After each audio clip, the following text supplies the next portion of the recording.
The second, that is the permanent tissue. Permanent tissue are such type of tissue in plant which loses the power of division and starts performing other functions. The cells may be living or non-living, but the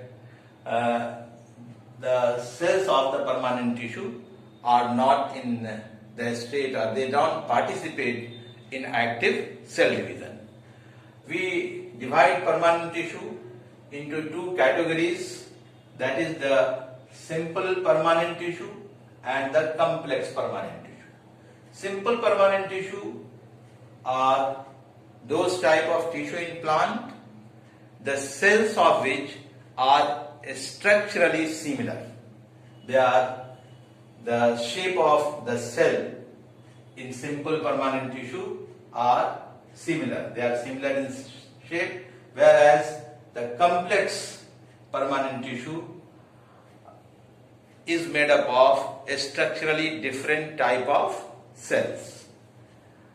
Simple permanent tissue is again divided into three different types, that is parenchyma, collenchyma and sclerenchyma.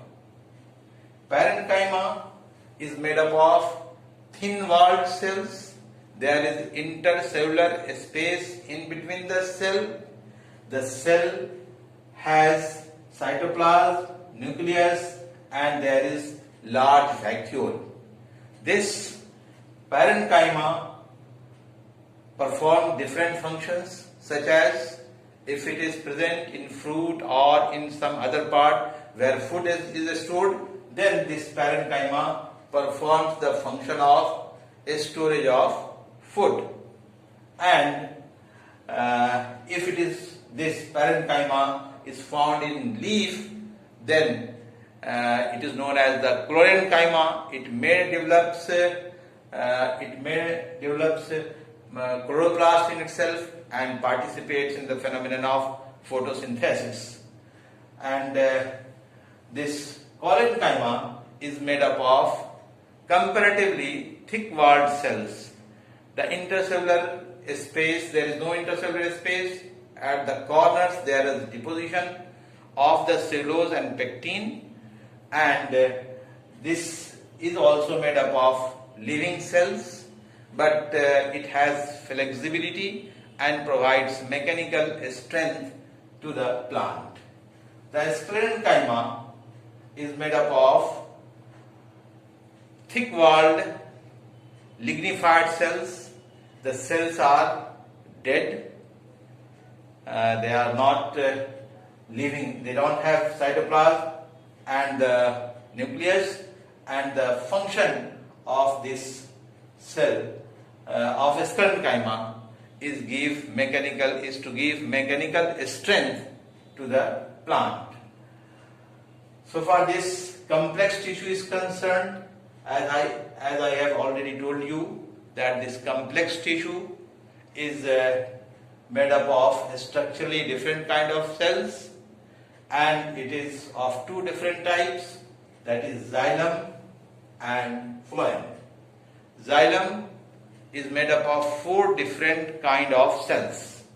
These four different kind of cells are vessels, tracheids, xylem parenchyma,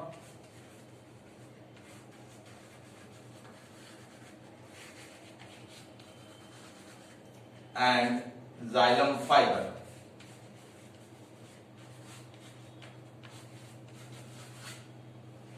Out of these four different kind of cells, the vessels and tracheids are the cells which are mainly responsible for transportation of water from root up to the top of the plant.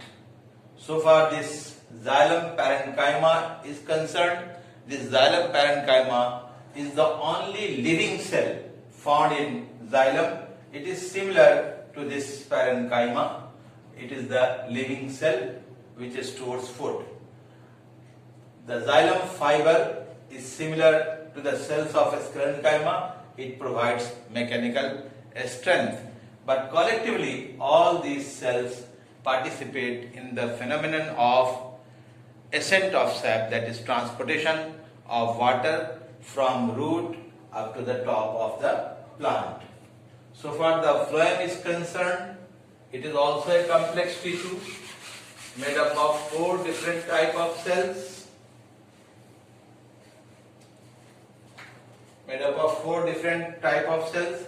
These cells are sieve tube, companion cell,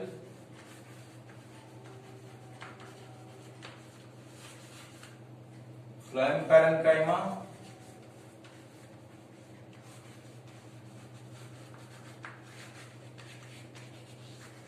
and phloem fiber.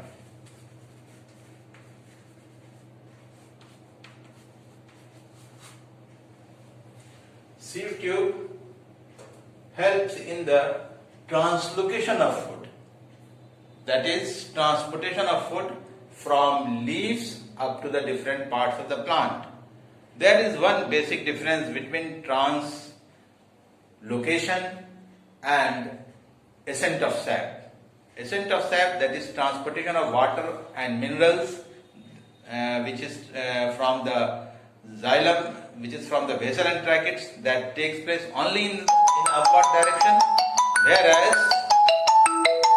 whereas the transportation of the translocation of food takes place from leaves to different part of the plant. So far the companion cell is concerned, it is always attached with the sieve tube. Sieve tube don't have nucleus, it is attached with the companion cell.